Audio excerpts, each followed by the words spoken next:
Así que siendo un poquito más de las 6, empezamos nuestra siguiente charla en esta serie de webinars organizadas por la carrera de Ingeniería Informática de la Universidad Peruana Cayetano Heredia. Muchas gracias por acompañarnos hoy. Y pues esta noche tendremos al doctor Pablo Rivas acompañándonos con su charla A Practical Introduction of AI Ethics.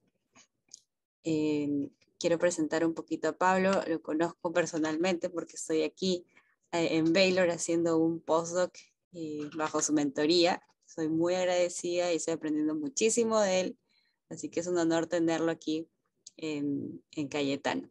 Bueno, Pablo obtuvo su doctorado en el 2011 de la Universidad de Texas El Paso y ha trabajado como ingeniero de software durante aproximadamente 8 años antes de regresar a la academia. También trabajó en la NASA Goddard Space Flight Center y fue postdoc en Baylor University antes de regresar como profesor. También fue profesor de Marist College en Nueva York. El profesor Rivas es un evangelista de Deep Learning, experto en Machine Learning y un gran impulsor de la democratización de Machine Learning e IA. Ha escrito el libro Deep Learning for Beginners, que está ayudando a muchas personas a entender los primeros pasos del Deep Learning. Así que Pablo, una vez más, muchas gracias por estar con nosotros. Gracias a todos, gracias por la invitación. Es un honor estar aquí con ustedes durante estos minutos. Voy a compartir la presentación. Tiene este código QR y es únicamente un código para si quieren seguir los slides o tener una copia de la presentación. Aquí está. El día de hoy voy a hablar de esta introducción práctica. Voy a hablar de ciertos casos muy sencillos y voy a tratar de enfocarme en unos proyectos de investigación también muy prácticos de los que trabajamos aquí en el grupo a manera introductoria, y voy a terminar con unos retos y tratar de hablar un poco del futuro de este tema. Primero quisiera dar un poco de reseña de en lo que yo trabajo. Actualmente estoy involucrado en varias cosas. Mi corazón está en la optimización, métodos de optimización para Machine Learning, pero a veces mi corazón lo han jalado para cosas como Reinforcement Learning o métodos no supervisados de aprendizaje, cosas de criptografía, Adversarial Learning, procesamiento de lenguaje automático, redes convolucionales, redes recurrentes, visión por computadora, mecanismos de atención, cosas de remote sensing, combinadas con support vector machines y otros modelos supervisados, no supervisados. Y más recientemente cosas de ciberseguridad, mezclando cosas de adversarial learning también y algunos métodos supervisados. Y por último, Quantum Machine Learning, esta área que últimamente estoy trabajando con el doctor Odus, es nueva para mí, pero todo esto tiene un contexto de ética detrás de cada aplicación bajo 3 principios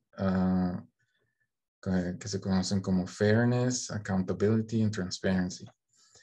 Estos 3 términos son muy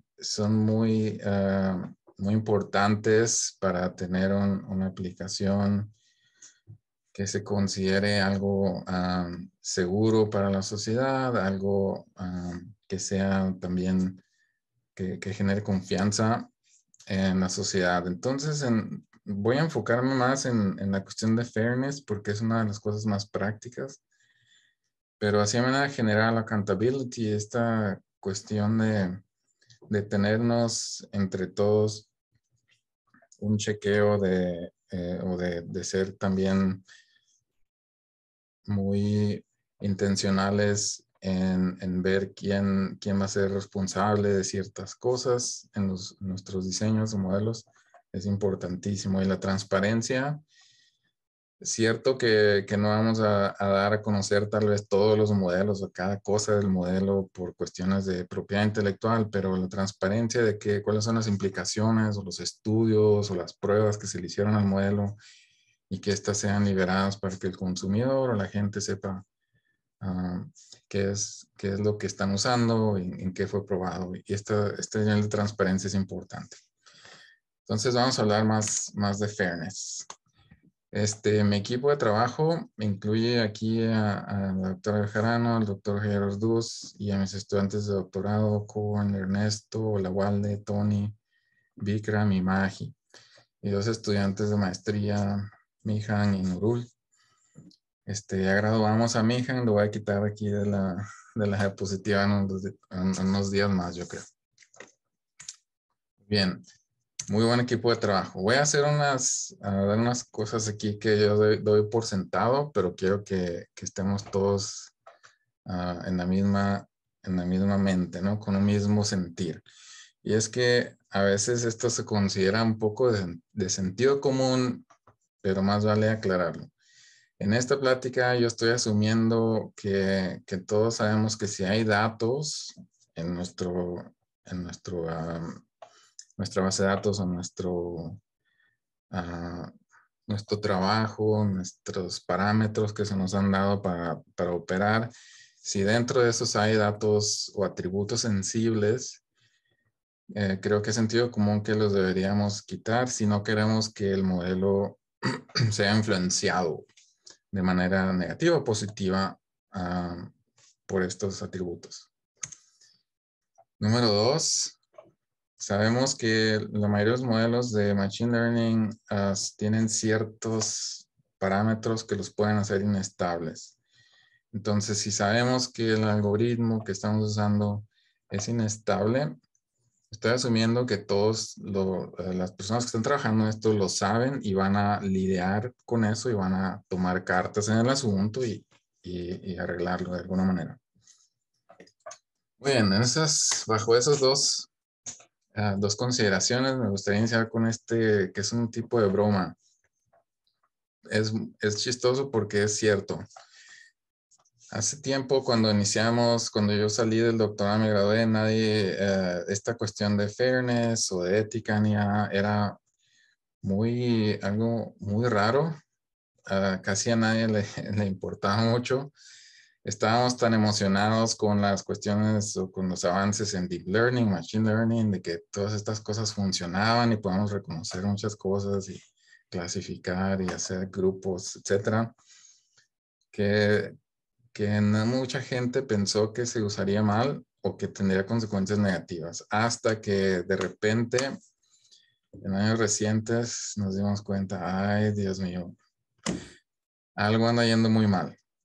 Entonces esto es una broma de que nadie nos agarró así por desprevenidos, pero la verdad es que es cierto y así pasó. Y creo que el día de hoy, si ustedes van a cualquier conferencia grande de Machine Learning o inteligencia artificial, casi todas las conferencias tienen al menos un track o una sección especial dedicada a ética en IA. Voy a hablar ahora entonces de cómo, de dos principios principales que nos conciernen mucho en la ética, a lo que se conoce como fairness individual o algo que sea justo individualmente. Ese concepto se refiere a que individuos que son similares deben de ser tratados similares, de manera similar por el método que estamos desarrollando. Y en grupo es algo similar. Grupos que son diferentes deberían de ser tratados de manera diferente, pero no de manera diferente, deben ser tratados de manera igual en promedio, no de manera diferente. Entonces esto hace que los grupos sean más justos. Entonces la pregunta casi siempre es, ¿por qué cuando estudiamos Machine Learning, a cuál de estos dos principios deberíamos ponerle más atención? ¿Al grupo o al individuo? Entonces es una pregunta de reflexión un poco complicada de responder porque la respuesta es que deberíamos preocuparnos por los dos. Nosotros aquí en este ejemplo que pongo, que ahorita voy a hablar un poco más de ese, es que aquí en Estados Unidos hay un ejemplo muy famoso de un modelo que estuvo tratando de predecir la gente que pudiera reincidir en patrones de violencia o de crimen. Entonces, algunos de estos, de estos modelos o la corte que usó estos modelos empezó a encarcelar, a poner en la prisión a gente de un grupo en particular más que los otros. Entonces fue aquí que se empezó a ponderar la pregunta. Entonces Richard Cortland, que fue la persona que se hizo famosa por liberar este estudio, dijo que la mayoría de los investigadores están tratando de detectar bias y no han sido tal vez tan abiertos, o las personas también que han utilizado no han sido tan abiertos a liberar sus modelos para que sean examinados por el público. Y añade que algunas firmas no han cooperado, digámoslo así, en enfrentar directamente las cuestiones de fairness o ética, porque entonces si lo hacen abiertamente sería admitir que hay un problema en los modelos que están usando.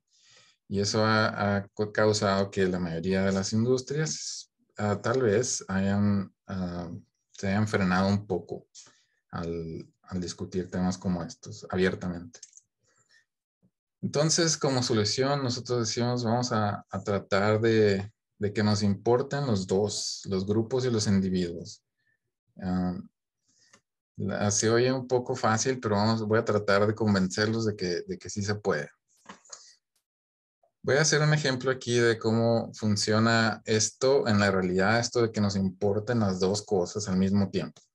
Vamos a hacer un ejemplo de clasificación binaria de gente que está en riesgo de hacer trampa en los impuestos. Yo no estoy familiarizado con cómo funcionan los impuestos en el Perú, pero sé que en México es muy raro que la gente pague impuestos. Pero aquí en Estados Unidos este es un problema un poco más severo porque la institución encargada de colectar impuestos es muy severa y tienen muchos recursos para perseguir a la gente que hace trampa. Entonces, considerando esto, detectar gente o clasificar gente que hace trampa en los impuestos, por un lado, a la gente que toma decisiones, les importa mucho algo que se llama el Positive Predictive Value. Esta resuelve la pregunta de aquellos que son clasificados como alto riesgo de hacer trampa, ¿cuántos de esos van a hacer trampa en realidad? Esto se cuantifica con el Positive Predictive Value. Entonces, los que toman decisiones les interesa mucho este. Por otro lado, el ciudadano común y corriente le importa el False Positive Rate, que es, o contesta la pregunta, ¿cuál es la probabilidad de que yo sea incorrectamente clasificado como una persona de alto riesgo al hacer trampa en mis impuestos? ¿Cuál es la probabilidad de que sea clasificado como gente de alto riesgo incorrectamente? Esto es el False Positive Rate. Yo quiero saber y quisiera que sean transparentes con eso y que liberen eso. Pero como sociedad, en general, nos interesa mucho la diversidad. Y la pregunta es, del conjunto de datos de entrenamiento, ¿se tuvo personas que fueron demográficamente balanceadas? ¿O fue la mayoría latinos, la mayoría blancos o de otros diferentes demográficos, hombres, mujeres? Entonces, este se cuantifica con la probabilidad de selección. Quisiéramos como sociedad también que se usara algo más más balanceado en la mayoría de los sentidos, en la medida de lo posible. Entonces, bueno, ¿hay alguna manera de lograr esto o de que se arregle esto? Absolutamente sí. Soy un optimista, entonces digo yo, vamos a platicar de esto un poquito más. Ya hablando un poco más de cuestiones técnicas.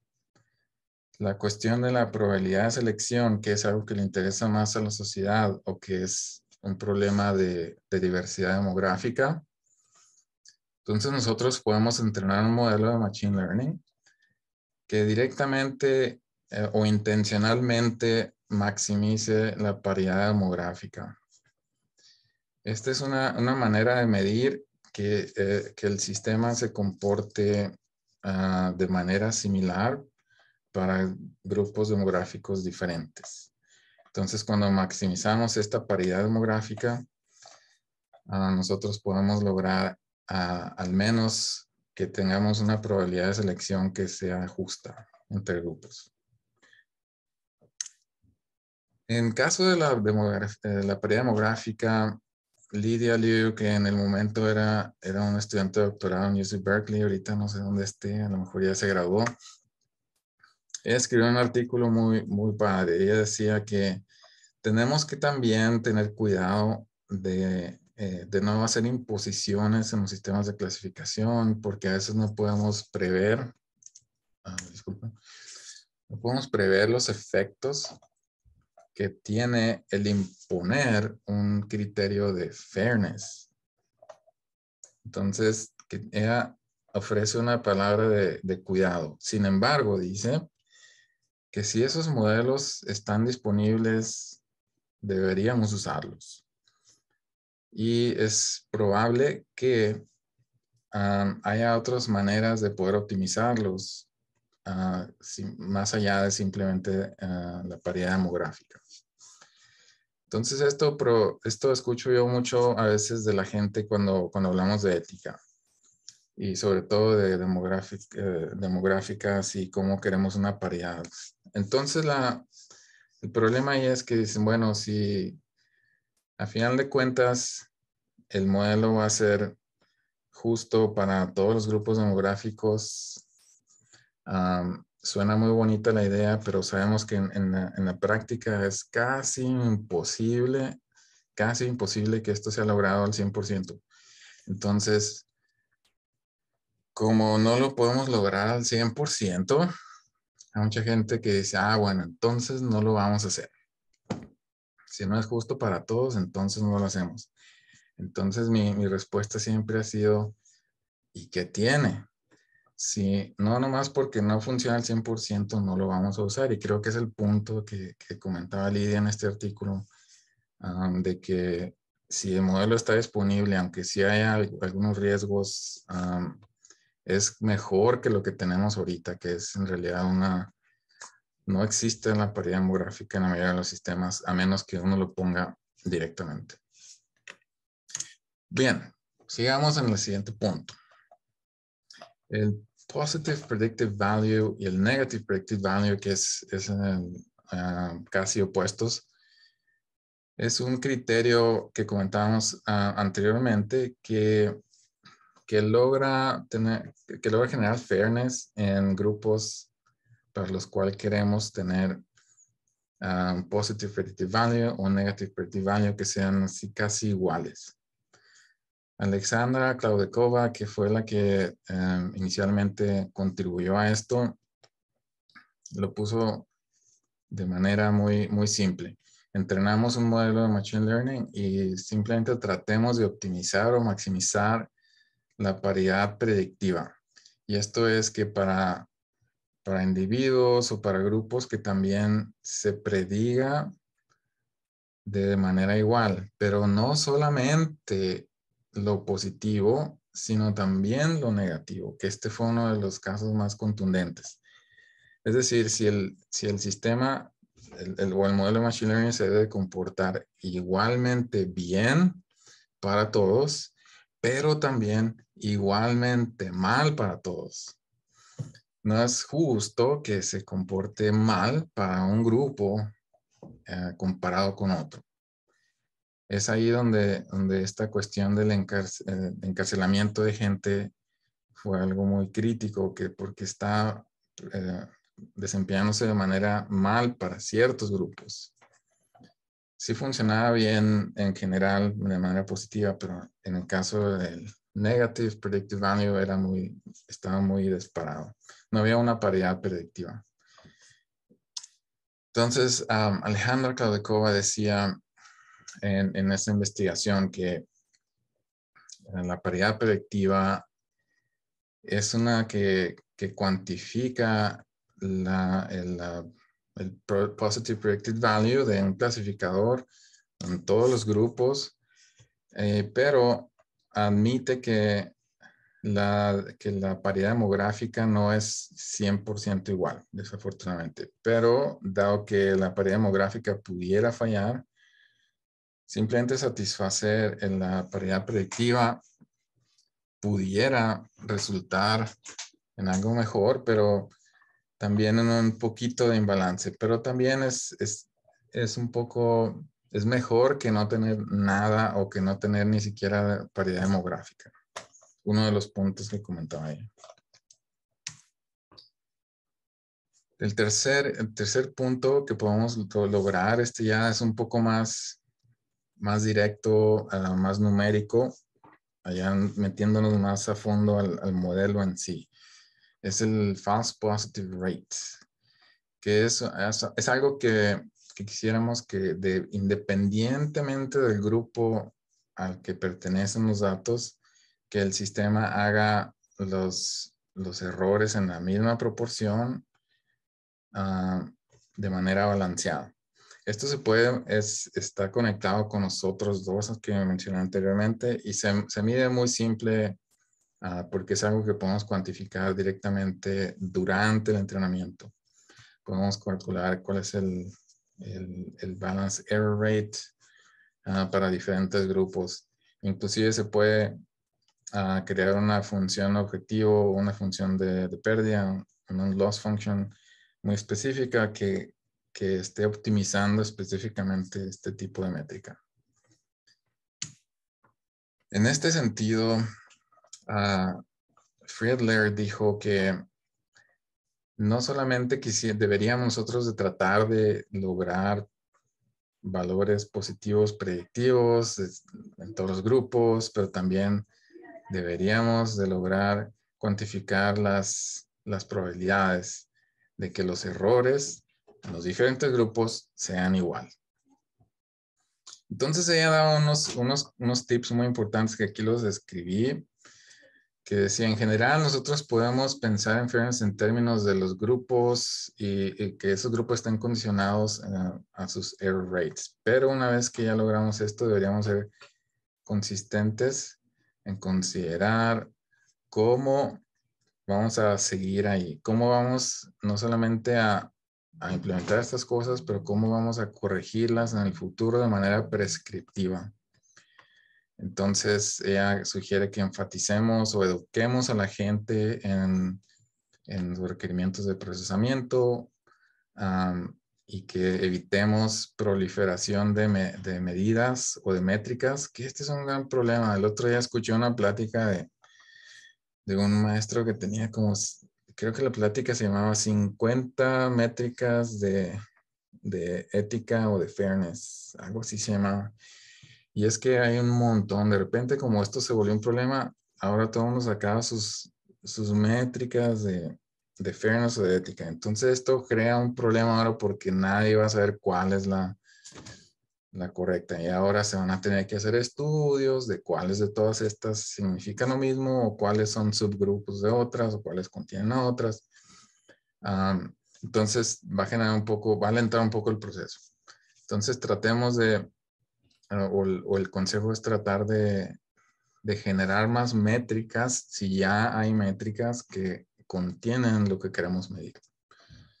Y por último, que queremos evitar o que consideremos que los modelos son inestables durante el entrenamiento y que es posible que algo falle y tenemos que estar observando bien cómo se minimizan las funciones objetivos, cómo se comportan los modelos a través de las épocas o las iteraciones de entrenamiento, para asegurarnos de que no haya habido ningún tipo de inestabilidad que haya generado algo no deseable en los modelos, que después vaya a costarnos cuando el modelo sea desplegado en producción. Muy bien, aquí voy a hacer una pausa y voy a cambiar un poquito de tema. Esto fue muy introductorio. Creo que son cosas que todos podemos entender y dialogar al respecto. Y ahora me gustaría compartirles este demo. Es un collab. No lo voy a abrir ahorita en este momento, pero les invito a que si tienen tiempo de estudiarlo, les voy a platicar de qué se trata. Este es muchos de los que han programado saben que es Stack Overflow, este sitio web que tiene un montón de soluciones y problemas y código. Ellos cada año hacen una encuesta a la gente y ahí te preguntan cuáles son los lenguajes de programación que usas, cuál es base de datos y también cuánto ganas, en dónde trabajas, cuánto estudiaste, un montón de cosas, incluyendo cuál es tu género, si es hombre o mujer, por ejemplo, y cuál es tu etnicidad o tu background étnico. Entonces, lo que hice yo en este collab simplemente fue tomar datos de esta encuesta. Y la razón es porque yo he escuchado de primera mano que gente utiliza estos datos aquí para ver cuánto dinero le van a ofrecer a un individuo cuando lo van a contratar.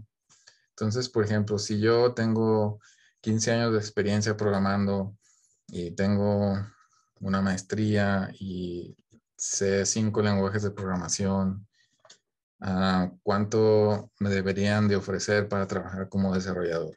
Entonces, basado en esas características, uno puede entrenar un modelo basado en los datos de esta encuesta y hacer una oferta en un rango de dinero.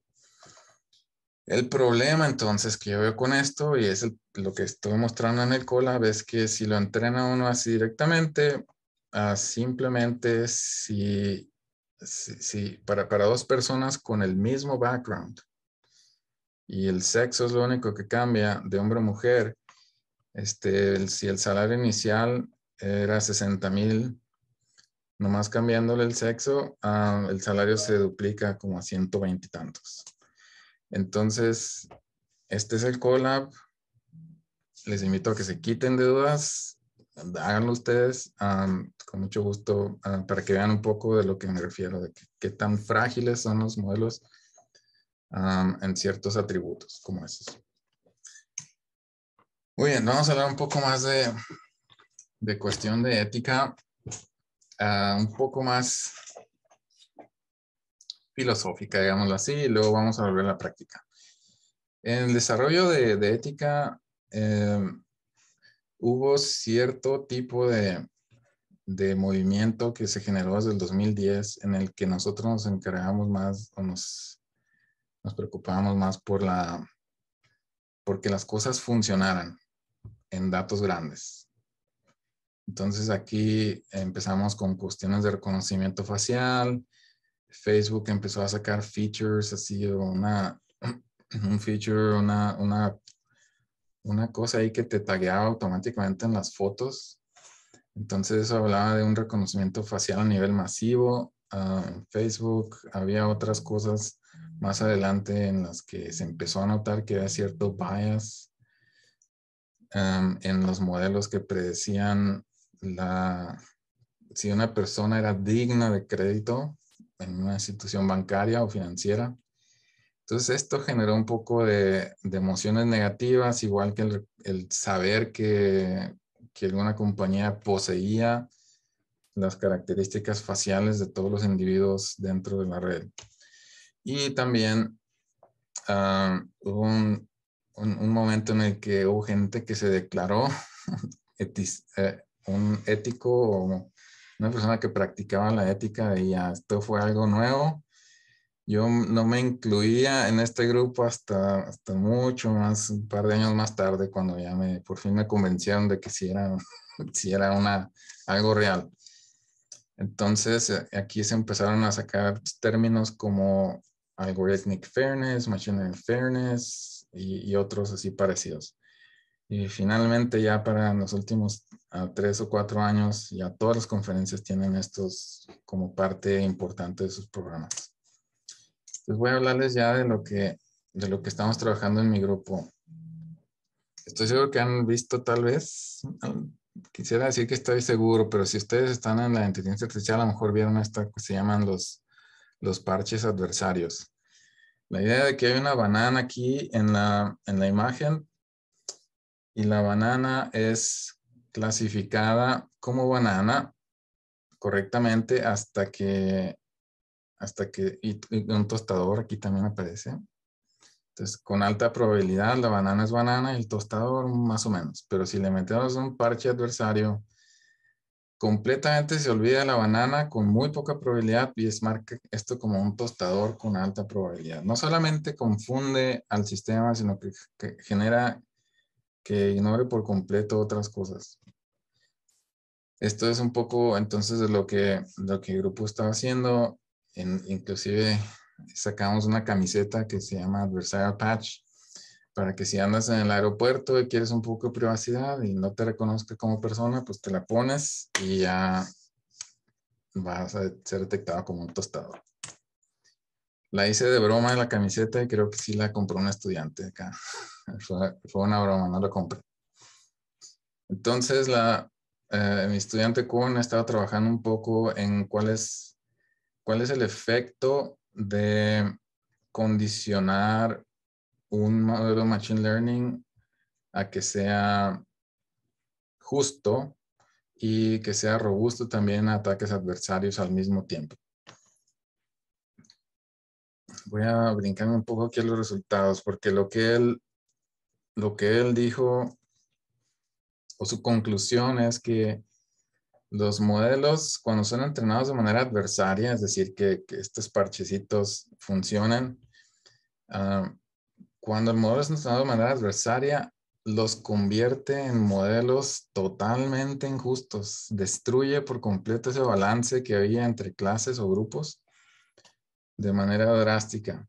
Entonces, él presentó su trabajo la semana pasada en una conferencia en la Florida y el trabajo es simplemente exponer este riesgo que hay para gente que está entrando en modelos de manera adversaria, de que también tienen que preocuparse de manera intencional de que estos algoritmos sean más justos. Él propone también unas cosas que a lo mejor van a funcionar. Tenemos resultados preliminares y mandamos una propuesta a tratar de poner en el modelo de optimización unas constraints, unas restricciones que van a maximizar también el fairness al mismo tiempo que van a hacer el modelo robusto a ataques adversarios. Por otro lado, también estamos trabajando en desarrollar estándares de ética para la IA con IEEE. Yo no sé qué tan metido esté o involucrado esté la universidad con IEEE, pero está este grupo de ética en acción, se llama. Y entonces estamos trabajando para escribir estándares con ellos. Los estándares de ética en IA, yo soy parte del grupo que está escribiendo los estándares, que ya sacamos uno, el P7000, y hay otros que están a punto de salir en este año. También estamos tratando de modelar lo que le llamamos AI orthopraxy. Esta palabra ortopraxy es una palabra que generalmente estaba casi asociada con el mundo religioso, pero yo la quiero rescatar porque no está secuestrada por la religión, sino que es una palabra con raíces griegas que significa la práctica correcta. Entonces queremos generar también estándares de práctica correcta del estudio de Machine Learning y la IA para que todos podamos entonces generar modelos que son justos y equitativos para la gente y seguros. Entonces uno de ellos estaba proponiendo que en cada paper, en cada artículo que saliera, que se publicara un score de qué tan buena, qué tan práctico estaba esta cosa. Entonces es una combinación de varias cosas que ya han salido de parte del grupo de Google, de Facebook y otros, en los que se miden ciertos aspectos de los datasets y de los modelos y otras maneras de reportar lo que está sucediendo en cada modelo. Este es el dibujito de cómo se vería un artículo que tiene un buen score y este es cómo se ve uno que no tiene nada. Si tuviéramos esto en cada artículo, tal vez tendríamos más cuidado con ciertos modelos antes de implementarlos. Muy bien, tenemos entonces también otra iniciativa acá con el grupo de Universidad de Rutgers y la Universidad de Miami para crear el Centro de Estándares y Ética en Inteligencia Artificial. El grupo, somos los 4 amigos, acá un grupo de latinos, Pablo, Jorge, Daniel y Laura.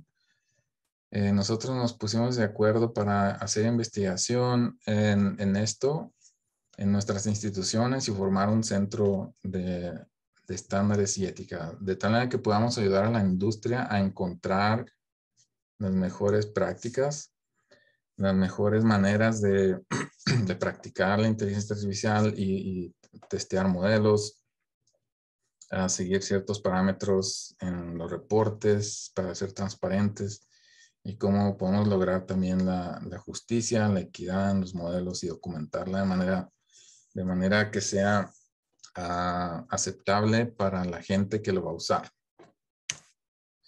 Parte del equipo son otras 2 maestras, una del Reino Unido, Patricia, que está muy metida, es una abogada que está muy metida en la Unión Europea porque ellos tienen su propio grupo y tienen ciertas restricciones legales con respecto a inteligencia artificial. Y Pamela Harper, que se encarga de la cuestión de negocios, de la Escuela de Administración de Negocios. Aquí en Baylor tenemos a este grupo de investigadores, cada uno de ellos tiene su nivel de experiencia y estamos planeando tener eventos en el verano para traer a la gente de industria y de academia y entrenarlos en cosas aplicadas de IA, darles un tutorial de los estándares de ética que existen para que puedan adoptarlos y también darles consejos de cómo cumplir con estos estándares y en caso que se les requieran de manera legal, cómo los pueden cumplir. Tendremos tutoriales y va a haber eventos de networking también. En el centro hay un montón de gente capacitada, de los investigadores en todas las instituciones. No me voy a meter demasiado en esto, pero les voy a dar un breve de los últimos proyectos que hemos estado trabajando. Estamos tratando de reducir bias, por ejemplo, con autoencoders variacionales. Y la idea es seguir un proyecto iniciado por la gente de MIT, que estaban ellos tratando de identificar en el espacio latente donde había ciertos grupos marginalizados, que no había ahí tantas muestras, y muestrear un poco más durante el entrenamiento estas regiones donde hay más espacios vacíos. Vamos a involucrar también estudiantes de pregrado, de posgrado, profesionales, industria. Y bueno, quiero ya dejando un poco acá del centro de ética, que esperamos que nos den mandamos una propuesta y nos deben de notificar en cualquier momento, no debe pasar de diciembre, así que mándenos las oraciones y las buenas vibras por acá. Quiero concluir con los retos, a como yo los veo. Uno de los principales retos que tenemos como academia es que hay cierto conflicto con la industria, en el sentido de que a nosotros se nos hace un poco mal que que la industria sea su propio policía de ética, en ese sentido de que ellos mismos sean los que creen los estándares y que sean los que los implementen y sean los que los midan. Porque eso ha sido lo que ha estado pasando durante años y no está funcionando. Entonces, ese es un reto. No vamos a llegar con la industria a decirles están mal, llegan a esto, sino que debe ser algo colaborativo. Yo tengo amigos en la industria que trabajan en esto y sé que ellos están trabajando duro y creo que necesitamos más colaboración entre la academia y la industria en este sentido para lograr cosas que sean más duraderas y más efectivas. Creo que ese es uno de los grandes retos. Creo que nosotros, de parte de la academia, en conjunto con la industria y los grupos de AAA, vamos a sacar un montón de estándares en el 2022, montones. Y estos estándares van a ser tal vez adoptados como ley o como práctica legal o recomendación legal en algunos sectores. Entonces necesitamos colaborar, necesitamos que se adopten estos estándares y que la gente, colaborar con la gente de industria y academia para que se sigan estas prácticas y no tan solo que se sigan, sino que se sigan mejorando. Si una cosa sabemos los que practicamos la inteligencia artificial es que esto se mueve de manera exponencial y ya hay nuevos problemas cuando apenas estamos resolviendo algunos. Entonces necesitamos entrar en ese ciclo, en el ritmo y colaborar más. Creo que las medidas de fairness van a ser ya parte estándar o práctica estándar en todos los algoritmos de Machine Learning. Creo que necesitamos más trabajos en optimización con restricciones para que se logre esto de manera más fácil y transparente también. Creo que hay mucha investigación por hacerse en cuestiones de adversarial y fairness, de que ahora que ya se detectó este problema enorme, pues hay que resolverlo. Uno de los problemas inicialmente era que cuando se descubrió que podía uno usar Machine Learning para atacar Machine Learning y hacer los modelos fallar miserablemente, dijimos, hay un problema, lo resolvemos con adversarial training, entrenamiento adversario, pero luego supimos que, bueno, esto afecta fairness, entonces ahora hay que hacer los dos. Es uno de los retos que tenemos hoy en el 2021 y vamos a entrar en el 2022. También creo que debe haber o va a haber una universalidad y correlación entre las medidas de fairness para ver cuáles deberíamos de darle prioridad. De todas estas métricas que han salido en los últimos años, creo que es importante que haya alguien que se siente con todo el tiempo del mundo y empiece a ver, ok, estas métricas de fairness están contenidas en estas otras o encapsuladas en estas otras. Entonces vamos a tratar de hacer un tipo de taxonomía y resolver entonces aquellos que estén en los nodos más arriba, en niveles de abstracción más elevados, que sean más prácticos también. Muy bien, entonces creo que aquí termino y voy a darles todos muchas gracias por el tiempo y la invitación y creo que vamos a ver si tenemos un tiempito para preguntas y respuestas. Sí, Pablo, muchas gracias. Ha sido una charla muy interesante. Creo que todos podemos tal vez aterrizar un poquito más lo que se habla de la ética de inteligencia artificial, ¿no? Que a veces se queda muy en la nube y que tal vez ahora con tu charla hemos podido aterrizar un poco más. No sé si alguien por aquí en Zoom o en Facebook tenga alguna pregunta que quiera hacerle a Pablo. Sí, Pablo, ¿qué tal? Mi nombre es Mario Vela, ¿cómo estás? Muy interesante tu charla. Quería preguntarte, bueno, yo también soy un investigador de la ética en AI, ¿no? Y me interesa mucho el tema, mucho el tema. Eh, una de las cosas que yo estoy investigando y me interesaría quizás tener tu perspectiva es acerca de los estándares. Alguna de las cosas que yo estaba investigando es a nivel jurídico, se sabe que existen pues tres tipos de leyes, ¿no? La ley universal, natural y positiva.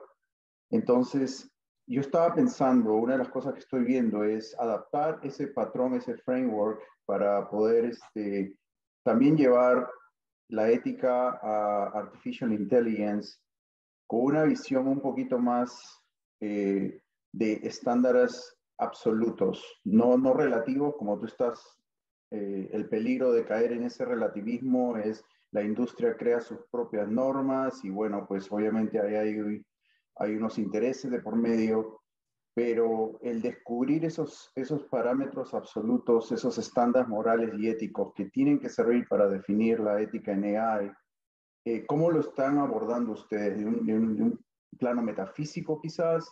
¿Están tratando de descubrir eso y quizás llevarlo de ahí a la práctica? Y no sé si puedes compartir algo, ¿cómo están fundamentando los estándares que ustedes están proyectando? ¿Con qué tipo de estándar? ¿A qué se refiere? ¿Cuál es el punto de referencia para poder elaborar una ética en AI? Sí, muy buena pregunta. Gracias, Mario. Nosotros en el grupo IEEE, sí puedo comentar algunas cosas. Hay otras que todavía no me dan permiso de comentar, así que voy a comentar las que sí puedo, que creo que van a responder bien a la pregunta sin, sin meterme en problemas. Pero la idea es que el grupo de personas que se reúne a escribir el estándar es una mezcla muy diversa de gente. Tenemos abogados, gente de la academia, gente de la industria, gente militares y gente que no está en ninguno de esos grupos también. Y de diferentes países. Comentaba que la Unión Europea ya está muy avanzada en cuestiones legales con respecto a protecciones para el ciudadano en respecto a la inteligencia artificial. Y esta perspectiva entonces ha llegado a que gente o los primeros esfuerzos que se tuvieron fueron así más filosóficos y no progresó mucho abordarlo de manera filosófica. Los problemas principales fueron que se llegan a conflictos éticos muy pronto porque la gente tiene diferentes perspectivas que están en conflicto. Entonces, lo que el estándar terminó siendo es enfocándonos entonces en proveer una lista de prácticas que se tienen que seguir incluyendo o empezando porque la industria o la academia que vaya a usar el estándar de inicio reconozca y documente los principios éticos a los que ellos van a valorar. Una vez que que esa es una parte muy complicada, entonces cuando nosotros le dejamos a la gente que ellos documenten esos principios éticos y los ordenen de manera de importancia, eso nos lleva inmediatamente a resolver un conflicto de manera muy sencilla y muy práctica. Por ejemplo, digamos que la gente tiene como un principio moral número uno, que sea el principio del respeto a los seres humanos. Principio número dos, el principio de doble efecto.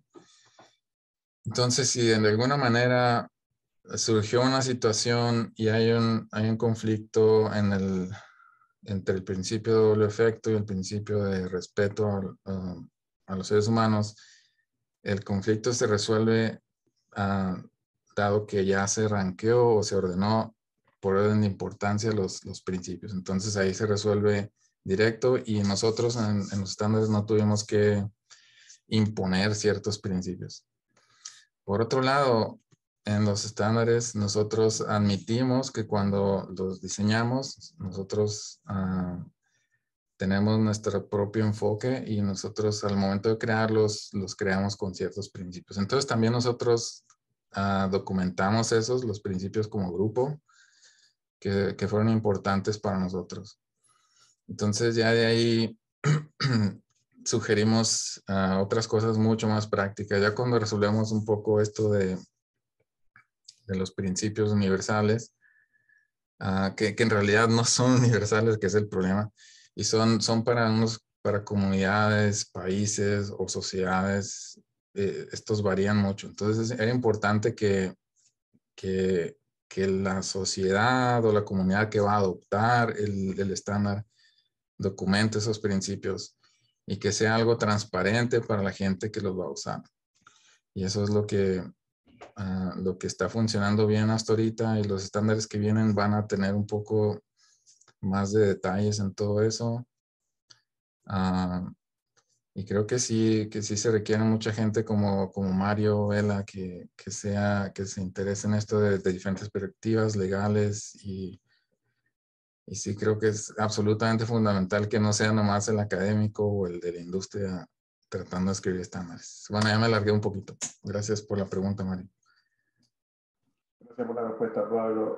Y bueno, mi respeto por ese esfuerzo, porque esto es un tema muy, muy conflictivo, como tú dices, muchas perspectivas y sobre todo, pues, el no caer en ese relativismo que tú pones como ejemplo en la industria, que podría ser peligroso, ¿no? Es ese balance entre el tener a todos contentos, pero también progresar, va a ser un camino duro, así que mi respeto y mi apoyo. Gracias. Sí, ese relativismo es peligroso porque sí. Pero bueno, si siguiendo el estándar, la industria nos revela que el principio fundamental para ellos no es el respeto a los seres humanos. Ahí como que, bueno, ya sabemos, al menos sabemos que tienen otros intereses, y eso es muy importante para el consumidor. Genial. No sé si alguien más tiene otra pregunta. Buenas noches. Sí, segundo, por favor. Sí, buenas. Bueno, primero agradecer y felicitar por la disertación. Y bueno, en sí hasta sería una osadía académica estar en terrenos muy difusos, borrosos, ¿no? Esto de la ética aplicada a todo. Yo soy miembro del Comité de Ética de la Sociedad Peruana de Medicina Intensiva. Y ahí hemos vivido esto de las decisiones que se tengan que tomar, por ejemplo, para asignar camas en los cuidados intensivos. Y casualmente pasamos por todo el camino que has narrado, porque no se puede dar pues, respuestas precisas, puesto que hay valoraciones que tienen que abordarse con muchos factores, ¿no? De diferentes posiciones. Y casualmente ahí... Segundo, se muteó tu micrófono.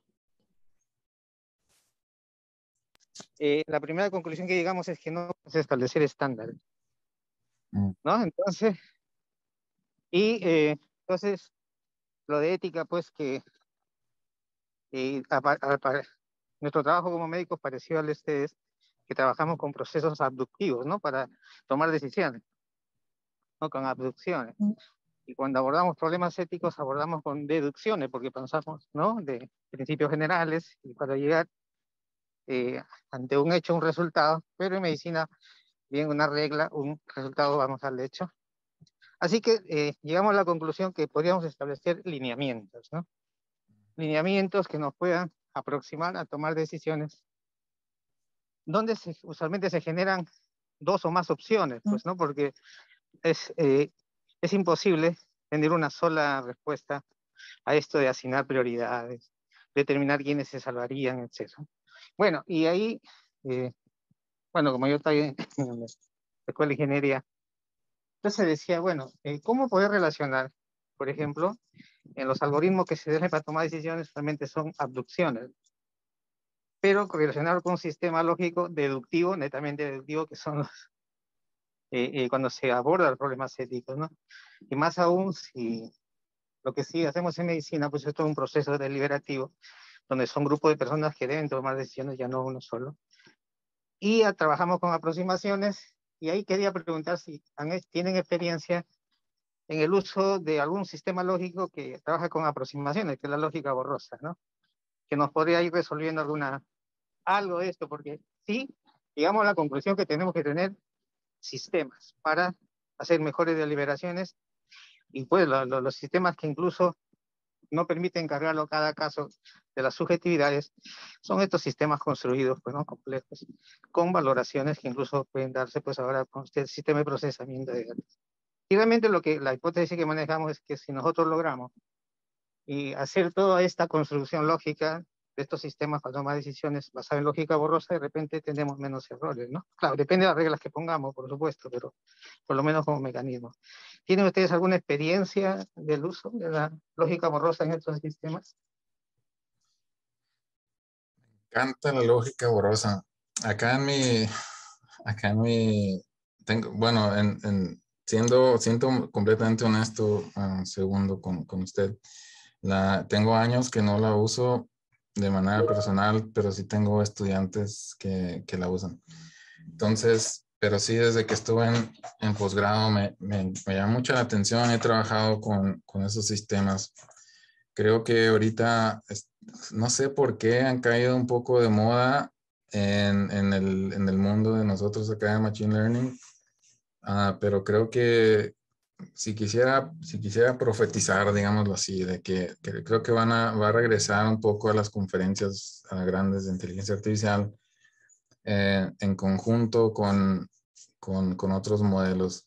Creo que la parte en la lógica difusa, en la que empiezas a desfusificar, digámoslo así, o desborrar, quitar lo borroso, y en que se cuantifica, creo que en esa área es donde podemos entonces mejorar y meter otros métodos que van a cuantificar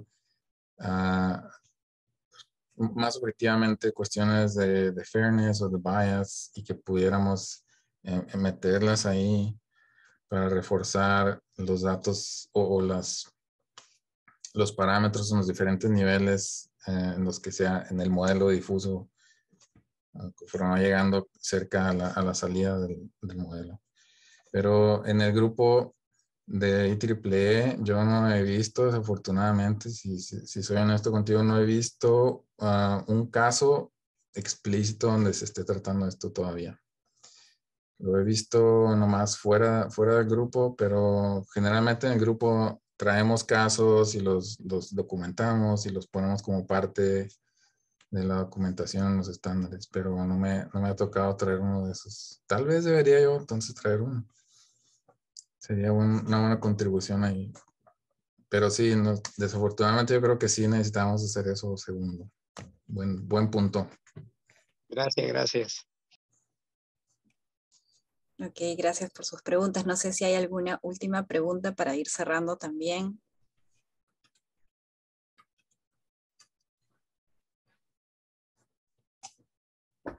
Ok, creo que entonces, nada, volvemos a agradecer a Pablo por su visita virtual aquí en Cayetano y muy contentos de tenerte, Pablo.